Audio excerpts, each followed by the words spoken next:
High, good morning. আমি পল্লব ঘোষ। আমি আরএপি স্কুলের স্টুডেন্ট। আমি আরএপিতে জয়েন করি 2023 মাঝখানের দিকে, মানে ওই মে জুন নাগাদ। তো প্রথম দিকে আমি অনলাইন ক্লাসই করতাম, তো স্যারের সাথে কখনো ফেস টু ফেস আমার কথা হয়নি।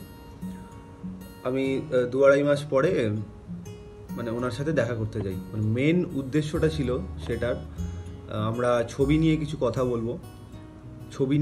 বলবো এবং ছবির ডিসকাশন করব যে কোথায় ভুল ভ্রান্তি হচ্ছে।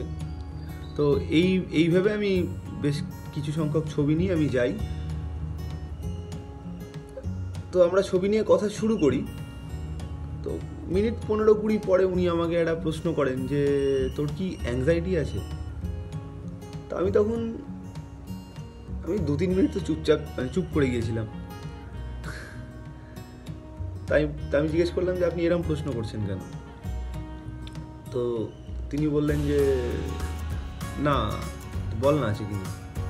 বললাম মানে অ্যাংজাইটি আমার হয়, কোনো সিচুয়েশান একটু হাতের বাইরে চলে গেলেই আমার একটুখানি ওভার থিঙ্কিং, অ্যাংজাইটি এগুলো হয়।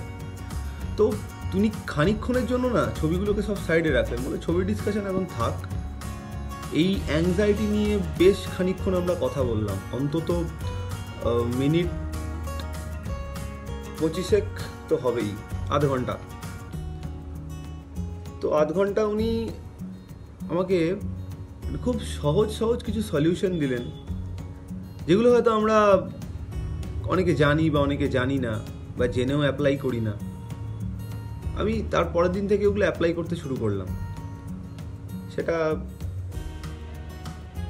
আমাকে অনেকটা হেল্প করেছিল।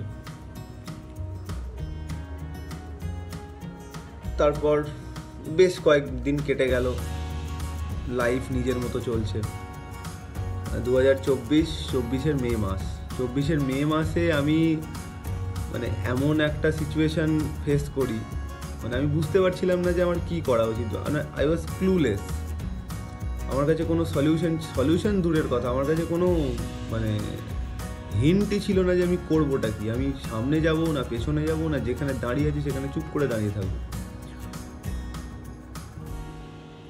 তো আই ওয়াজ আইসোলেটেড। আমি নিজেকে বেশ কয়েকদিন ঘরবন্দি করে রেখেছিলাম, আমার এখনও মনে আছে। তো একটা র্যান্ডাম শনিবারের সন্ধ্যায় আমি ফোন করলাম স্যারকে, যে মানে হঠাৎ করি।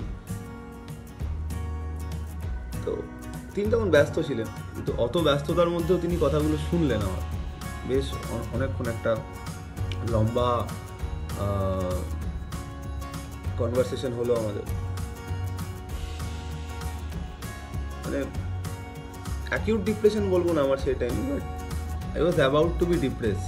মানে অত্যধিক ওভার থিঙ্কিং, খুব বেশি ফ্রাস্ট্রেশন থেকে এই জিনিসগুলো এসেছিল। আমার ছবি তোলাও পুরোপুরি বন্ধ হয়ে গিয়েছিল। আমার নর্মাল যেটা লাইফ, রেগুলার লাইফ, সেটাও হ্যাম্পার হচ্ছিল। তো আমি ওনার সাথে বেশ খানিকক্ষণ এই বিষয়ে কথা বলি সেই সন্ধ্যাবেলায়। তো he came out with some good solution. খুব ভালো সলিউশন দিলেন, যেগুলো আমি এখনও প্রতিনিয়ত অ্যাপ্লাই করে চলছি আমার ব্যক্তিগত জীবনে, প্রফেশনাল জীবনে।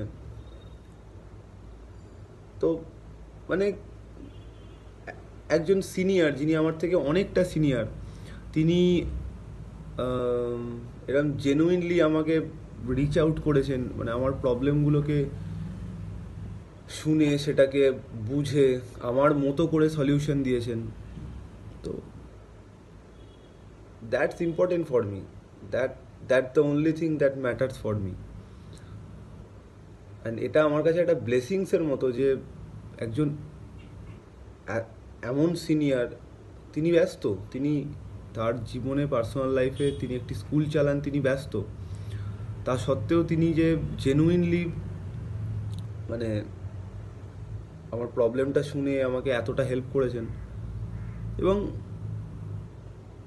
আমরা যখন ক্লাস করতে করতেও মাঝে মাঝে কিছু স্পিরিচুয়াল আলোচনায় আমরা চলে যাই, মানে ওনার থ্রু দিয়েই। তো সেইগুলো অ্যাকচুয়ালি আমাদের হেল্প করে নিজের মানে not only for the professional life but in personal life also, যে আমরা কিভাবে লাইফটাকে আরও ভালো করতে পারি।